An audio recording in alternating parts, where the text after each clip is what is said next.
चारों शंकराचार्य ने मना कर दिया कि भैया 22 जनवरी को कोई शुभ मुहूर्त नहीं है, तो इतनी जल्दबाजी, इतनी हड़बड़ाहट क्यों? मतलब आप सनातन के खिलाफ जा रहे हो। अब चैलेंज इस बात का है कि धर्म जीतता है या अधर्म जीतता है। शंकराचार्य ने मना कर दिया, तो शंकराचार्य से बड़े हुए मोदी जी जब काम कर रहे हैं तो मोदी जी कहते हैं हम राम को लाए हैं। अपने बाप को भी पैदा किए हो तुम, अमित शाह अपने बाप को पैदा किए हैं। अरे राम जगत पिता है हमारे सनातन के। उस वक्त में जब 11 अपराधी छोड़े जा रहे थे, फूल मालाओं से स्वागत हो रहा था, पटाखे गुजरात के अंदर फोड़े जा रहे थे। नमस्कार, आदाब, सत श्री अकाल। आप देख रहे हैं द नेशन वॉइस और इस वक्त हमारे साथ मोहम्मद समीर साहब हैं और बाल योगी जी हैं। इनसे बात करेंगे देश के मौजूदा हालात पे, जिस तरीके की आप मीडिया कवरेज देख रहे होंगे या जो मौजूदा हालात हैं और राजनीतिक घमासान मचा हुआ है, कैसे देखते हैं पूरे मामले को। जब सुप्रीम कोर्ट का फैसला आता है बिल्किस बानो पर, मीडिया पे कवरेज नहीं दिखाई जाती है। देखिए, मीडिया पे कवरेज तो जो दिखाई जाती है वो मीडिया पे कवरेज दिखाई जाती है कि राम मंदिर बना मोदी जी के लिए जी। राम मंदिर में जो बनाने वाले की सारी भूमिका मोदी जी की, भारतीय जनता पार्टी की जी। पर इस चीज़ को क्यों आपने जब सुप्रीम कोर्ट का बाबरी मस्जिद पर और क्या कहते हैं राम मंदिर के पक्ष में फैसला आया, तो आपने किसी भी हिंदू भाई को ये कहते हुए सुना था कि हम सुप्रीम कोर्ट के फैसले का सम्मान करते हैं? किसी ने कहा। और कहने वाले जो थे भाजपाई वो ये कहते हैं, और आज भी अंधभक्त जिनको हम कहते हैं वो भी यही कहते हैं कि हमारी आस्था का मसला है। पर उस वक्त भी देश के माइनॉरिटी, देश के मुस्लिम ने ये कहा था कि हम सुप्रीम कोर्ट के फैसले का सम्मान करते हैं। और आज जब बिल्किस बानो पर, हमारी बहन के लिए भी सुप्रीम कोर्ट का पक्ष में फैसला आया है, तब भी देश का माइनॉरिटी, देश का अल्पसंख्यक मुस्लिम भाई ये कह रहा है कि हम सुप्रीम कोर्ट के फैसले का सम्मान करते हैं। पर कहते हुए बात शर्म ये है, नहीं मसला ये नहीं है। सुप्रीम कोर्ट फैसला देता चाहे ना देता, ये चीज गलत है कि कोई के साथ रेप हो और उसके आरोपी को छोड़ दिया जाए और मालाएं पहनाई जाए। अरे बेशर्मो, सुना करो। जब हम लोग जैसे ही हम लोग, तो आपकी बात, हम इनकी की बात को जोड़ रहे हैं, हम इन्हीं की बातों में जोड़ रहे हैं। जब राज्य सरकार के अंडर का मैटर था ही नहीं, रेप के और मर्डर के केसेस में राज्य सरकार किसी को बरी नहीं कर सकती। पॉइंट टू बी नोटेड करिए पहले इसको। जी बिल्कुल। तो जब उनमें राज्य सरकार का हस्तक्षेप था ही नहीं, तो मतलब कि यह मामला गृह मंत्रालय से जुड़ा हुआ है, मतलब उसमें अमित शाह का इन्वॉल्वमेंट है और अमित शाह की साइन से छूटे वो 10 आरोपी है। दूसरा पॉइंट, अगर ये मामला उनके गिरत है, इसीलिए भारतीय जनता पार्टी बिल्किस बानो के मामले पे चुप है, क्योंकि अगर वो इस पे बोलती है तो ये इस देश में पहली बार सुप्रीम कोर्ट ने किसी सरकार पे शर्म आई है, किसी सरकार को देख के शर्म आई है, वो है गुजरात सरकार, और वो भाजपा की सरकार में है। वो जानते हैं कि अगर ये मुद्दा खुला तो महिला विरोधी चेहरा जो अमित शाह और मोदी जी का है वो जनता के बीच आ जाएगा। कंटिन्यू कराइए इनसे ये लाइन। नहीं, भाजपा को एक चीज बताइए, गुजरात के अंदर भारतीय जनता पार्टी की सरकार, केंद्र के अंदर भारतीय जनता पार्टी की सरकार, केंद्र में गृह मंत्री भारतीय जनता पार्टी के, और उसके बाद में आज जब मैं कह रहा हूं कि उस वक्त में जब 11 अपराधी छोड़े जा रहे थे, फूल मालाओं से स्वागत हो रहा था, पटाखे गुजरात के अंदर फोड़े जा रहे थे, गली गली में उनकी चर्चा थी। आज भारतीय जनता पार्टी इस चीज की चर्चा क्यों नहीं करती कि हाँ उनसे गलती हुई, हाँ कि हमारी राज्य सरकार से गलती हुई और केंद्र सरकार सुप्रीम कोर्ट के फैसले के साथ है। गलती नहीं हुई, ये अवहेलना जो हुई, गलती नहीं कहते इसको इनको जानबूझ से किया गया हिंदू मुसलमान प्रोपेगेंडा कहा जाएगा। और उन्हीं 11 को गुजरात चुनाव, विधानसभा चुनाव में टिकट दिया जाता है। 11 में दिया गया, सम्मान विधायकों द्वारा। मैं क्या कह रहा हूँ, मंच पे सम्मान तो आज क्या कहते हैं राम रहीम का भी हो रहा है, मंच पे सम्मान आज क्या कहते हैं धीरेन्द्र शास्त्री का भी हो रहा है, और मंच पे सम्मान जो ये कहता है कि दबदबा तो रहेगा। साक्षी हमारी बहन क्या कहते हैं, 3-3, 4-4 महीने साक्षी मलिक, विनेश फोगाट और क्या कहते हैं बजरंग पूनिया बैठे रहे, हमारे देश के पहलवान, हमारे देश की धरोहर, जो इस देश के लिए स्वर्ण पदक लेके आए और इस देश का नाम पूरे वर्ल्ड में, पूरी दुनिया में नाम रोशन किया, उनके लिए उनको दिल्ली पुलिस डंडे से मारती है। और उसके बाद ब्रजभूषण का बयान आता है कि दबदबा तो रहेगा। तो ये दबदबा किसके लिए है? देश की बहन बेटियों के लिए। ये दबदबा किसके लिए है? देश के मजबूर के लिए। ये दबदबा किसके लिए है? पीड़ित को परेशान करने के लिए। ये दबदबा किसके लिए है? कि देश में लोकतंत्र को मिटाने के लिए। आपका मतलब है बलात्कारियों की समर्थक है भाजपा? बलात्कारियों की तो पूरी फहरिश है भाजपा में, पूरी फहरिश है, अगर गिनते गिनते शाम हो जाएगी आपको।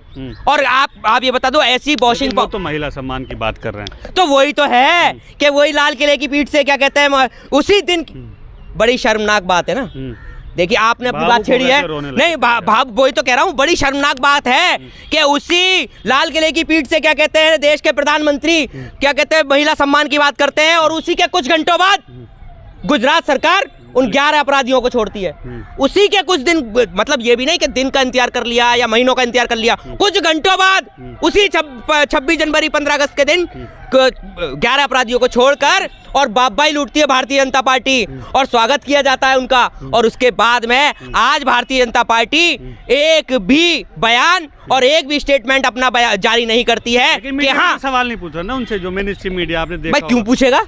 वो तो 14 से सवाल नहीं पूछ रहा, उसने किसानों पे सवाल नहीं पूछा, उसने अग्निवीर युवाओं पे सवाल नहीं पूछा, उसमें क्या कहते हैं मणिपुर पे सवाल नहीं पूछा, जहां जितना जघन्य अपराध होता है, देश की बेटियों को नग्न अवस्था में घुमाया जाता है, उस पर सवाल नहीं पूछता मीडिया। और मीडिया सिर्फ क्या पूछता है, आपको पता है मीडिया क्या पूछता है कि आप छील के खाते हो या काट के खाते हो? कुमार ने पूछा था, हैं? बटुआ रखते हैं कि नहीं? बटुआ रखते हैं कि नहीं रखते हैं? अच्छा एक मिनट, मोदी जी आप 14 घंटे काम कर थकते नहीं है तो पत्रकार ने कौन सी टॉनिक लेते हैं? कौन सी टॉनिक लेते हैं आप? बात है ना, 18 घंटे काम, तो 18 घंटे इस देश को बर्बाद करने के लिए काम करता है इस देश का प्रधानमंत्री। एक मिनट, एक सवाल मैं पूछता हूँ, दलाली मत करना और जवाब दे के जाना। जो लक्षद्वीप में जाके कुर्सी में बैठ के ये आराम फरमा रहे थे, वो 18 घंटे काम करने में आया या कुछ? अरे समझ नहीं पाए मोदी जी के तुम रणनीति, पर्यटन को लुभा रहे थे। और 95% मुस्लिम आबादी है वहाँ के, आपने उसको प्रमोट किया। आपके मंत्री ने जब कहा कि मुसलमानों के लिए मोदी जी यहाँ पे आके उसको प्रमोट कर रहे हैं, तो आपने उस मंत्रियों को भी निकाल दिया कि भाई मुसलमान का नाम मत लगाओ। और जब आप मुसलमान के नाम से हिंदुस्तान के मुस्लिम इतना चिढ़ते हो, तो स्मृति ईरानी की कौन सी रिश्तेदारी जो है मदीने में है, वो जाती है मुस्लिम बच्चों के साथ फोटो खिंचवाने। जब आपको हिंदुस्तान में बहन बेटियों के नकाब से दिक्कत है, हिजाब से दिक्कत है, तो वहाँ हिजाब पहनी हुई बच्ची के साथ आप क्यों फोटो खिंचाते हो? देखिए भाजपा का चेहरा और चरित्र दोनों अलग अलग है। जो हिंदू आज समझ नहीं पा रहा है भाजपा को, उसकी आने वाली नस्लें उसके मुँह पे झुकेंगे, क्योंकि ना उसको रोजगार मिलेगा, ना उसे जमीन मिलेगी, ना उससे काम मिलेगा, और ना ही आने वाले समय में वो राम तो मिल रहे हैं ना। अरे सुनो बेशर्मो दलालो, तो मिल रहे हैं, बेशर्मो दलालो, पहले बेशर्मो दलालो सुनो, बेशर्मो दलालो सुनो, रोको मत बेशर्मो, रोको मत, जाने दो, बट बोलने दो। बोलो। सबसे महत्वपूर्ण बात, राम की मंदिर नहीं बनी थी तब भी जब हम पैदा हुए थे तो राम किए थे। जब हमारे हृदय में ही राम है, हमारे अंदर आत्मा है जो प्रभु का अंश है, और मोदी जी राम को लाने वाले हैं, मोदी जी राम को लाने वाले हैं। पहले दलालो सुनो, बीच में नहीं बोलना, संतों बीच में बोलोगे दलाली कहेंगे। मोदी जी कहते हैं हम राम को लाए हैं, अपने बाप को भी पता किए हो तुम? अमित शाह अपने बाप को पता किए हैं? अरे राम जगत पिता है हमारे सनातन के। जब चारों सनातन के स्तंभ शंकराचार्य ने मना कर दिया कि भैया 22 जनवरी को कोई शुभ मुहूर्त नहीं है, तो इतनी जल्दबाजी, इतनी हड़बड़ाहट क्यों? आप बताओ, सनातन धर्म में जब कोई चीज़ पूरी बन जाती है तब कोई प्राण प्रतिष्ठा या कोई शुभारंभ करते हैं, इतनी हड़बड़ी क्यों? तो मतलब आप सनातन के खिलाफ जा रहे हो। अब कल अगर आपको, अभी मैं आपको बहुत बड़ा खुलासा करता हूँ, 2 लड़के अभी पकड़े गए जिन्होंने मंदिर उड़ाने की धमकी दी थी, जुबेर के नाम से। जुबेर और कोई और था बाद में। अरे सुन तो लो, फिर सुन तो लिया करो यार, तुम नाम बता रहा, आप ना बताओ हमको, तुम बताओगे कम, गुमराह कर देते हो बेशर्मो, तुम्हारी बात ही नहीं सुननी हमको। सुनो, वो 2 लड़के पकड़े गए। अब उसके बाद जिनको उन्होंने धमकी दी थी वो भाजपा का आदमी, जब पुलिस ने जांच किया तो जिस आदमी को धमकी आई थी उसी ने एक काम करवाया, किससे? दोनों हिंदू बच्चों से, कि तुम हमें धमकी दो कि हम राम मंदिर उड़ाएंगे और योगी जी को उड़ाएंगे। अब क्या हुआ, वो 2 लड़के पकड़े गए। ये बताओ, उन 2 लड़कों को, उन दोनों बच्चों को तालिबानी परवरिश कौन दे रहा है? भाजपा दे रही है। हिंदुओं को तालिबानी कौन बना रहा है? भाजपा बना रही है। आज वो 2 हिंदू बच्चे कह रहे हैं कि हम मंदिर उड़ाएंगे और योगी जी को उड़ाएंगे। इसका मतलब समझ रहे हो कि जो हिंदू को मंदिर से इतना प्यार है, वो आज भाजपा के लिए मंदिर उड़ाने को भी तैयार है। मतलब रुक जाओ समीर भाई, इसमें मत आओ, बीच में मत आओ, इसमें ये आपका मसला है ही नहीं। अभी मैं आपको आतंकवादी जिहादी जेल में ठूस देंगे आपके पाँव में। अभी आप जो एक लड़का बोला है, गुंडा बल बोला योगी जी को, वो पैर पे नहीं चल पा रहा है, आप भी नहीं चल पाओगे। रहम करो अभी आप, हम आपके लिए ये काम कर रहे हैं। तो दोनों बच्चे हैं, उन दोनों बच्चों को ये परवरिश कौन दे रहा है कि तुम मंदिर उड़ाओ, योगी जी को उड़ाओ? अब अगर वो ऐसा करवा रहे हैं तो मैं आज आपको लिख के दे दूं कि संसद में बम फोड़ने वाला भी हिंदू था, और हिंदू बच्चों को बहुत बुरी तरह नशे का लत लगाकर आज जितने भी हिंदू परिवार के बच्चे हैं आज से जाए अपने बच्चों को चेक करना शुरू कर दे। लेकिन आप पहले सुनो दलालो, अपने बच्चों को चेक करना शुरू कर दो। वो नशा करना शुरू कर दिए, उनको नशा बड़ी आसानी से प्रोवाइड हो रहा है। हमारे हिंदू बच्चों को गुजरात के माध्यम से ड्रग्स, अफीम ये सब दी जाती है। और सबसे लास्ट में हम अपने सभी युवाओं और हिंदुओं से कहेंगे कि भैया राम का मतलब त्याग है। जबरदस्ती के जय श्री राम में सब कुछ है, पर राम नहीं है। राम नहीं है उसके अंदर, क्योंकि राम का नारा है जय श्री राम, जय श्री राम, जय श्री। ये भैया मारना होना है क्या राम जी को? ये कौन सी गुंडाई करते हो तुम लोग? और मोदी जी ने बच्चा राम जी को हाथ पकड़ा है, मंदिर ले जा रहे हैं। मैं कह रहा हूँ तुम्हारे बाप दादा भी आ जाए ना तो भी ये हरकत करने में हम बोलते हैं उनको। इसी बात का विरोध है। रोका क्यों नहीं जा रहा? शंकराचार्य विरोध कर रहे हैं, रोक क्यों नहीं सकते? देखो, जब राजा निरंकुश हो जाता है तो साधु संतों जनता की नहीं सुनता है, जनता से बड़े हो लेकिन जाएंगे। ये लोकतंत्र है मोदी जी। रुक जाइए, ईवीएम को लेकर मैं गया हूँ, मुकदमा चल रहा है, वकील सड़कों पे है। ईवीएम हैक हो गया है। अगर मान लीजिए सुप्रीम कोर्ट ने दे दिया कि भाई चुनाव आयोग को ईवीएम दो, ईवीएम ही बंद कराएंगे। और आपका 22 तारीख की मंदिर प्राण प्रतिष्ठा। लेकिन एक सवाल है कि जिस तरह आपने देखा होगा वसीम रिजवी ने जरा सा हर्फ कुरान पे उठाया था, पुतले जले थे, कदर विरोध हुआ था कि जेल जाना पड़ गया। क्या मोदी जी ये धर्म के खिलाफ जाके बात कर रहे हैं? जैसे आप बार बार कह रहे हैं कि संत गुरु भी मना कर रहे हैं, दूसरा वो जो मतलब अपनी पत्नी को साथ में लेके जाना चाहिए वो भी नहीं कर पा रहे हैं, तो फिर रोका क्यों नहीं जा रहा? भैया तो ईडी तो नहीं ईडी भी इनके हाथ में। जो भी विरोध करता हुआ तो आप बोलो ना, फिर डर गए। जो विरोध करता है वो मार दिया जाता है। लेकिन शंकराचार्य विरोध कर रहे हैं, मतलब अधर्म करते रहो। अरे पहले सुना तो करो, अगले को सुनो तो। अभी का कहाँ खड़े हो? घुमाओ कैमरा बेशर्मो। अरे इधर जाओ ना, उतरो सड़क पे, मोदी का पुतला लेके। बेशर्मी वाली बात कर रहे हो? देश में संविधान से काम चलाओगे ना।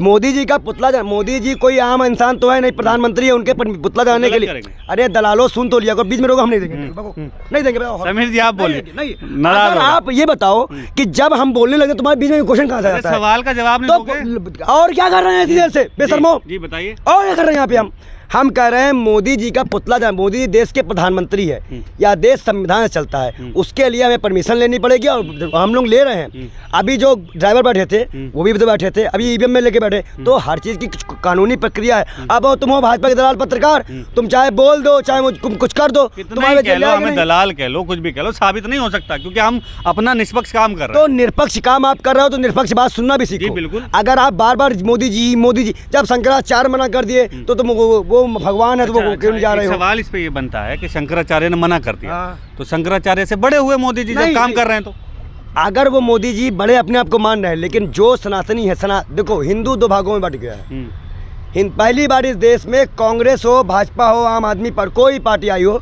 कोई हिंदुओं को बांट नहीं पाया था। ये पहली यही सरकार है जो राम के नाम पे 2 पार्ट कर दी है।